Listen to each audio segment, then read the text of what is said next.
حسبي ربي جل الله ما في قلبي غير. الحمد لله وكفى وسلام على المرسلين والحمد لله رب العالمين. يتلو عليهم آياته ويزكيهم ويعلمهم الكتاب والحكمة يا أيها الذين آمنوا اذكروا الله ذكرا كثيرا قد أفلح من زكاها وقد خاب من دساها بذكر الله تطمئن القلوب.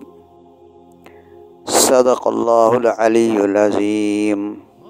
میرے واجب الاحترام بھائیوں، دوستوں، بہنوں، شریعت مقدسہ تعالیٰ کی وہ نعمت ہے، وہ رحمت ہے جو ہمارے آقا علیہ الصلوۃ والسلام ذریعے سے ہم تک پہنچی ہے. قرآن مقدس سراسر ہدایت ہے. اگر اس قرآن مقدس پر، ان کی آیات پر عمل کیا جائے تو انسان دنیا میں کبھی گمراہ نہیں ہوگا، کبھی بھٹکے گا نہیں، بلکہ وہ سیدھے راستے پر، صراط مستقیم پر چلتا رہے گا. قرآن مقدس کی تشریحات میرے آقا جناب رسول پاک سید الابرار سید المرسلین رحمۃ للعالمین نے فرمائی اور عملی طور پر قرآن مقدس کی آیات پر عمل کر کے دکھایا. تو شریعت انسان کے لیے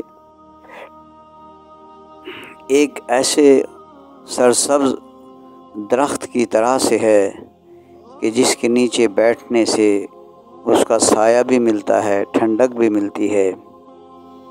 اور جب انسان شریعت کے مطابق زندگی گزارتا ہے تو اسے دنیا کے جتنے بھی مسائل ہیں، پریشانیاں ہیں، دکھ ہیں اور غم ہیں، وہ اس کے قلب کو محسوس نہیں ہوتے. بظاہر کوئی تکلیف اگر ہو بھی صحیح تو دل مطمئن ہوتا ہے، پریشان نہیں ہوتا، کیونکہ وہ اللہ تعالیٰ کی ذات پر بھروسہ کرتا ہے. قرآن مقدس میں اللہ فرماتے ہیں وَمَن يَتَوَكَّلْ عَلَى اللَّهِ فَهُوَ حَسْبُهُ. جو اللہ پر بھروسہ کرتے ہیں اللہ ان کے لیے کافی ہو جاتے ہیں. تو جب اللہ تعالیٰ پر انسان بھروسہ کرتا ہے، مومن بھروسہ کرتا ہے، تو وہ ذات اتنی عظیم الشان ذات ہے جو کائنات کی ہر شے، ہر ذرے ذرے پر ان کا اختیار ہے. تمام انسانوں کے قلوب اس کے 2 انگلیوں کے درمیان میں ہیں. وہ جب چاہتے ہیں ان کو پھیر دیتے ہیں. تو میرے بھائیو، دوستو، ہر شے پر اللہ تعالیٰ کی قدرت کی وجہ سے انسان اللہ کی ذات پر جب بھروسہ کرتا ہے تو اللہ اس کے معاملے میں اس کی بہتری کو دیکھتے ہوئے بہترین جو ہے اس کا معاملہ فرماتے ہیں اور اس کو دکھوں اور غموں اور پریشانیوں سے نکال کر اللہ فرماتے ہیں نا وَمَن يَتَّقِ اللَّهَ يَجْعَلْ لَهُ مَخْرَجًا وَيَرْزُقْهُ مِنْ حَيْثُ لَا يَحْتَسِبُ.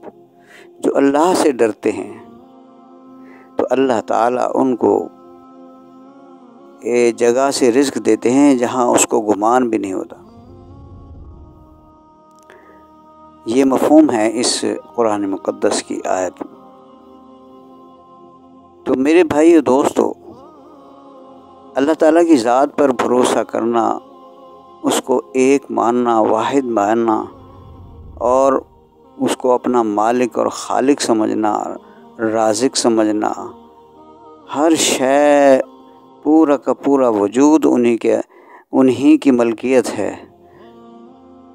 تو میں نے اپنے مرشد حضرت مولانا قطب القطاب حضرت مولانا عبدالحی صاحب بہلوی رحمۃ اللہ علیہ سے پوچھا کہ حضرت یہ کہ عبد کی تعریف کیا ہے؟ تو فرمایا کہ العبد لا یملک بشیء، کہ بندہ وہ ہے کہ جو کسی چیز کا بھی مالک نہ ہو۔ تو ہم اللہ تعالیٰ کے غلام ہیں، اور ہمیں اللہ تعالیٰ کی اس غلامی پر فخر ہے کہ ایسے عظیم الشان رب، ایسے عظیم الشان مالک جو رحیم بھی ہیں اور کریم بھی ہیں، کہ ہر وقت بندے پر رحمت کی نظر اور کرم نوازی فرماتے رہتے ہیں۔ نفس اور شیطان کے جال سے وہ نکالتے ہیں۔ جب اللہ سے انسان دعا کرتا ہے کہ یا اللہ ہم کمزور ہیں، ضعیف ہیں، اے اللہ ہماری مدد فرما اور ہمیں نفس اور شیطان مخلوقات کے شر سے اور ان کے جال اور چال سے اے اللہ ہمیں نکال دے، ہم کمزور اور ضعیف ہیں، تو اللہ تعالیٰ الحمدللہ ان تینوں کے جو شر سے ہے اللہ تعالیٰ بچا لیتے ہیں، اور وہ صراط مستقیم پر استقامت کے ساتھ چلتا رہتا ہے۔ تو اللہ تعالیٰ نے اس کے لیے انسانوں کو ایک راستہ بھی عطا فرمایا کہ جب کبھی کسی مشکل میں پھنسو، کسی پریشانی میں پھنس جاؤ، نفس و شیطان کے مکر و فریب میں آ جاؤ، تو اس وقت جو ہے دعا کرو اللہ تعالیٰ سے کہ جیسے اللہ فرماتے ہیں نا وَاسْتَعِينُوا بِالصَّبْرِ وَالصَّلَاةِ، کہ ہماری مدد حاصل کرو صبر اور نماز کے ذریعے سے۔ تو اللہ تعالیٰ سے دعا کرو کہ یا اللہ ہم کمزور ہیں، ضعیف ہیں، ہم ان کا مقابلہ نہیں کر سکتے، اے اللہ ہماری مدد فرما، اور ساتھ ہی صبر بھی اختیار کریں کہ اللہ تعالیٰ کی طرف سے جو بھی کچھ واقع ہوتا ہے اس میں کوئی نہ کوئی حکمت ہوتی ہے جو بندے کو نظر نہیں آ رہی ہوتی۔ تو وہ جب صبر کرتا ہے اور نماز پڑھ کر اللہ تعالیٰ سے دعا کرتا ہے تو اللہ تعالیٰ کی مدد اور نصرت شامل حال ہو جاتی ہے، اور اس مشکل سے، اس پریشانی سے وہ بندہ نکل آتا ہے۔ تو میرے بھائیوں، دوستوں، بزرگوں اور بہنوں، اس دنیا میں ہم تھوڑے سے وقت کے لیے آئے ہیں، اور یہ وقت کتنا ہے کسی کو بھی نہیں معلوم۔ صبح سے شام تک کا انسان کو نہیں پتہ، حتیٰ کہ بزرگ فرماتے ہیں کہ انسان پلک جھپکنے کا بھی اس کو پتہ نہیں ہے کہ میں پلک جھپکا سکتا ہوں یا نہیں۔ ایک نوالا کھایا ہے، وہ نوالا بھی میں حلق سے اتار سکوں گا یا نہیں۔ کوئی بھی چیز، کسی چیز کا بھی اس انسان کو علم نہیں ہے۔ موت کا وقت مقرر ہے، اور اچانک ہی وہ موت آتی ہے۔ جب اس کا ٹائم پورا ہو جاتا ہے اس وقت انسان کو فرصت نہیں ہوتی کہ میں کچھ نیک اعمال کر لوں۔ ہاں، اسی لیے شریعت مقدسہ میں مسلسل اللہ تعالیٰ کی اطاعت و فرما برداری اور ہمارے نبی پاک صلی اللہ علیہ وسلم کی کامل اتباع کا فرمان ہے کہ نبی پاک صلی اللہ علیہ وسلم کی اتباع کرتے رہو اور اللہ تعالیٰ کے احکامات پر عمل کرتے رہو۔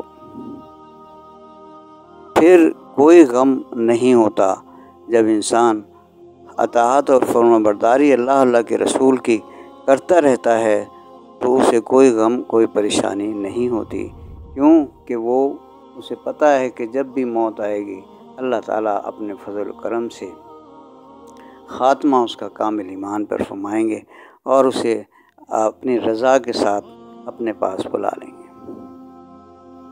جب بھی کوئی برائی کا خیال، گناہ کا خیال، نافرمانی کا خیال آئے تو یہ تصور میں رکھیں کہ ہم اللہ تعالیٰ کے حضور میں حاضر ہوں گے، وہاں ہم کیا جواب دیں گے کہ ہمیں اللہ نے اختیار دیا تھا دنیا میں، یعنی برائیاں بھی انسان کو معلوم تھیں اور بھلائیاں بھی اسے معلوم تھیں، تو برائی کو کیوں نہ چھوڑا اور بھلائی کو اختیار کیوں نہیں کیا؟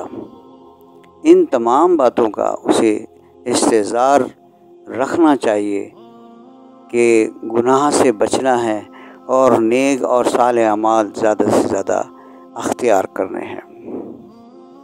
جب انسان اللہ تعالیٰ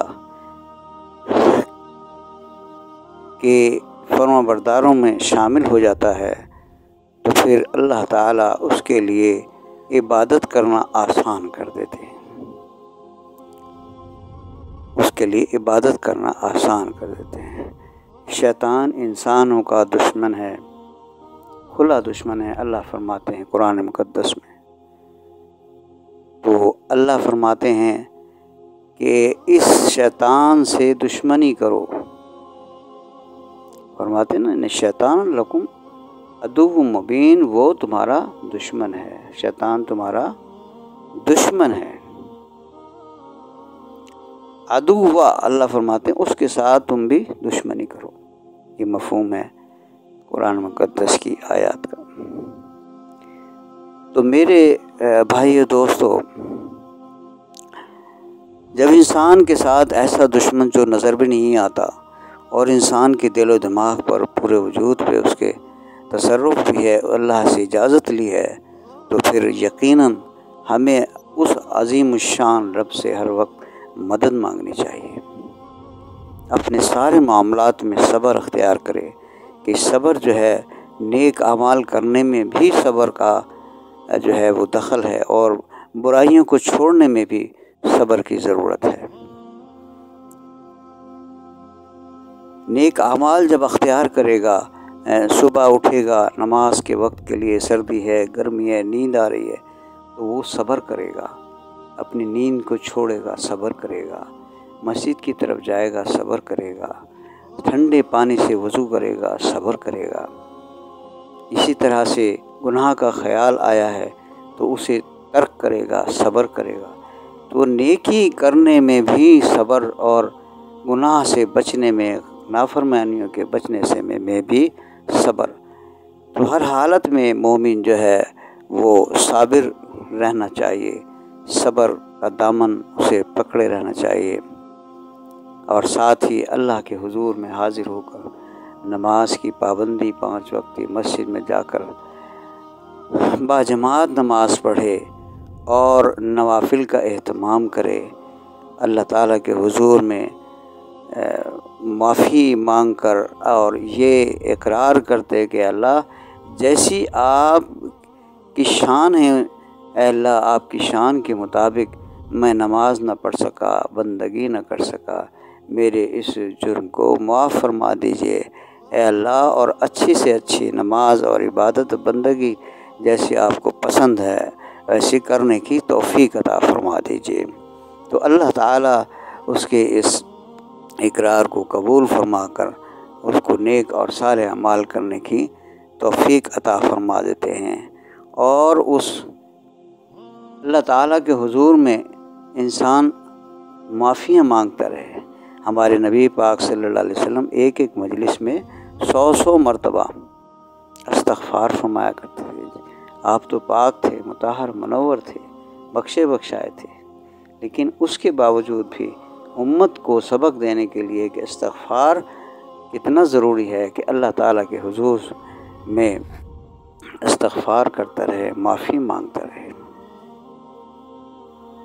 تو میرے بھائیو دوستو، واجب الاحترام مائیں بہنیں، ہم سب کو اس دنیا میں رہتے ہوئے اپنے ایمان کی، دین کی حفاظت کرنی ہے، اپنی نظروں کی حفاظت کرنی ہے، آنکھوں کی، کانوں کی، زبان کی، سوچ فکر کی پاکیزگی، ان سب اعضاء میں پاکیزگی پیدا ہو جائے اور ظلمتیں ان میں نہ شامل ہوں، کیونکہ جب آنکھ سے انسان کوئی غیر محرم کو دیکھتا ہے تو ایک ظلمت پیدا ہوتی ہے، اور وہ ظلمت آنکھ کے ذریعے سے انسان کے دل میں جاتی ہے۔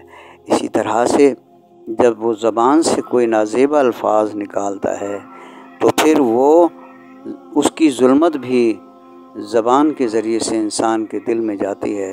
اسی طرح سے کانوں سے اگر وہ گانے سنتا ہے یا کسی کی غیبت سنتا ہے تو پھر وہ اس کی ظلمت بھی دل کے اندر جاتی ہے، قلب وہ اس ظلمت کے دھوئیں سے بھر جاتا ہے۔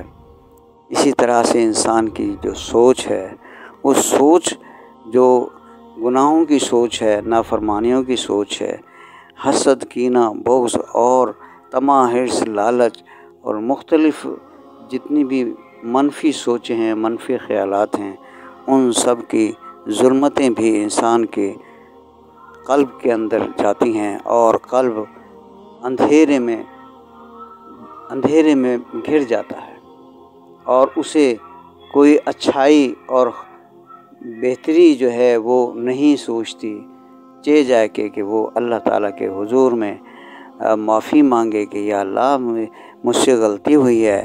اسی لیے بزرگ فرماتے ہیں رات کو بیٹھ کر آپ محاسبہ کریں، اپنے نفس سے حساب لیں کہ سارا دن آپ نے کیا کیا ہے، اللہ تعالیٰ کی کتنی فرما برداری کی ہے اور کتنی نافرمانی کی ہے۔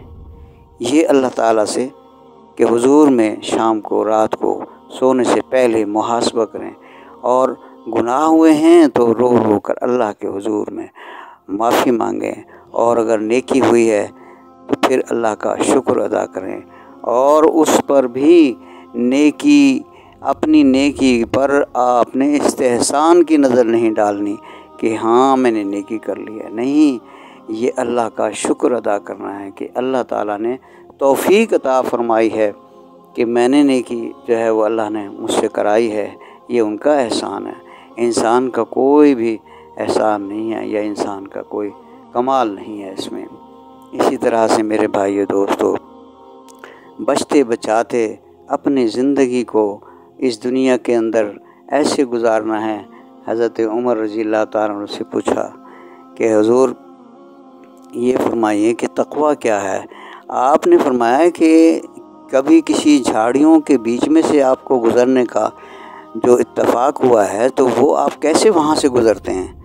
تو انہوں نے کہا کہ جب جھاڑیاں سے گزرنا ہوتا ہے تو ہم اپنے کپڑے کو سنبھالتے ہیں کہ کہیں کسی جھاڑی میں پھنس نہ جائیں، اور اسی طرح سے ایک ایک قدم ہم دیکھ کر رکھتے ہیں کہ کہیں کانٹوں پر نہ آ جائے اور کوئی زخمی نہ ہو جائے، اور اپنے بچتے بچاتے آہستہ آہستہ وہاں سے خیریت سے گزرنے کی کوشش کرتے ہیں۔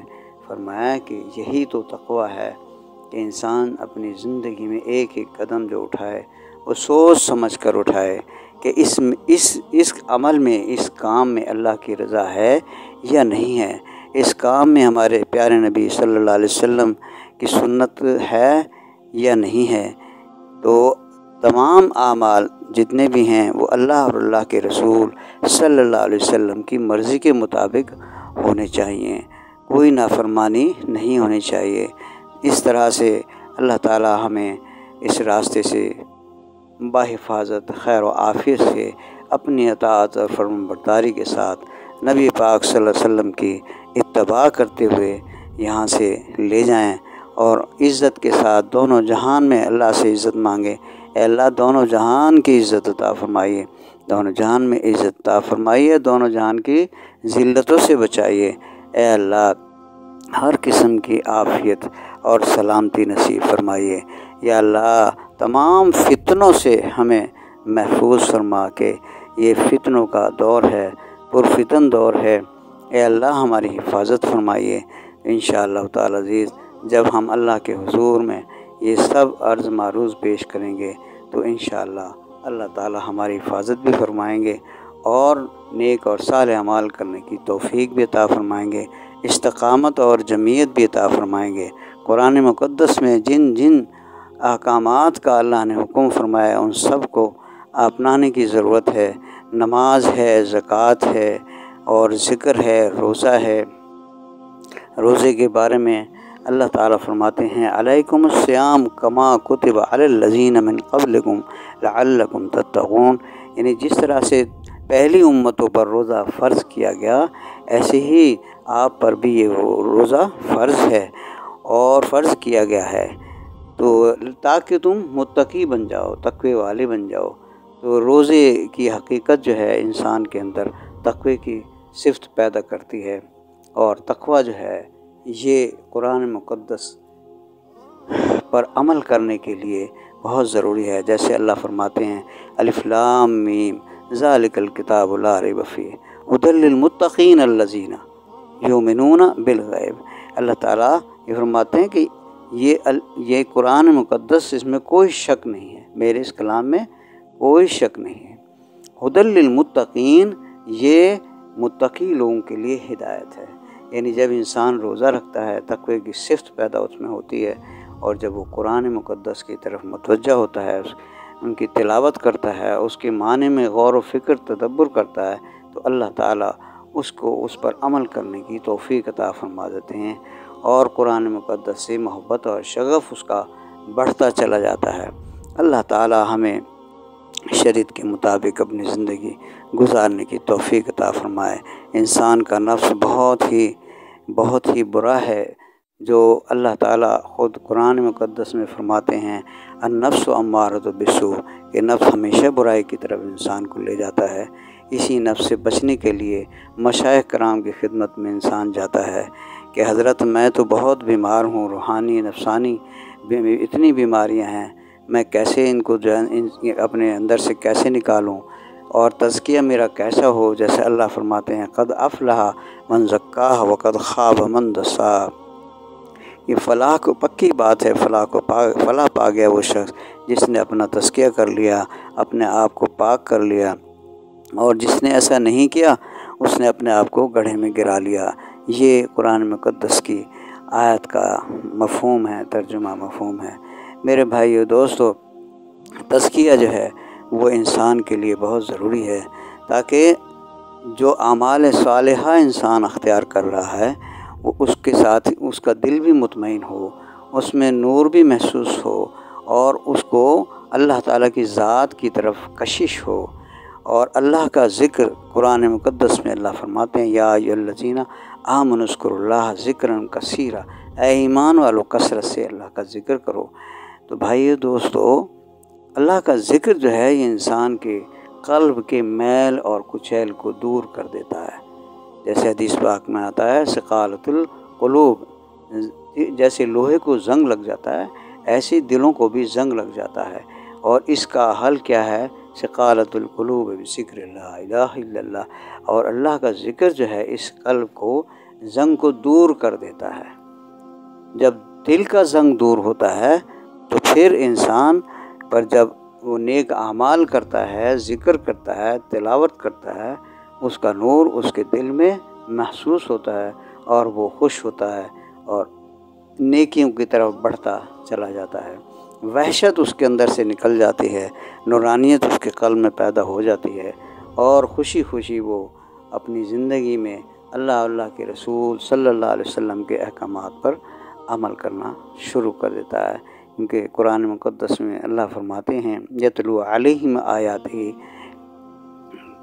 کہ تلاوت قرآن مجید، میں یہ مفہوم اور ترجمہ مفہوم عرض کر رہا ہوں اس آیت مبارکہ کا، یتلو علیہم آیاتہ ویزکیہم ویعلمہم الکتاب والحکمہ، کہ آپ تلاوت ان کو کر کے سناتے ہیں، یتلو علیہم آیاتہ، ان کو تلاوت کر کے سناتے ہیں، ویزکیہم، اور ان کا تزکیہ کرتے ہیں، یعنی ان کی دلوں کی صفائی کرتے ہیں۔ کوئی حسد، کینہ، بغض اور کوئی بری صفت، بری عادت، دنیا کی محبت، یہی تزکیہ نفس، یہ طریقت کا علم کہلاتا ہے۔ انسان کی پاکیزگی قلب کی، روح کی، نفس کی حاصل ہو جاتی ہے، اور ملکوتی صفات اس کے اندر راسخ ہو جاتی ہیں، اور حضور قلب اس کو حاصل ہوتا ہے۔ اللہ تعالیٰ کی ذات کا استحضار اور قرب اور معیت کا اس کو احساس ہوتا ہے۔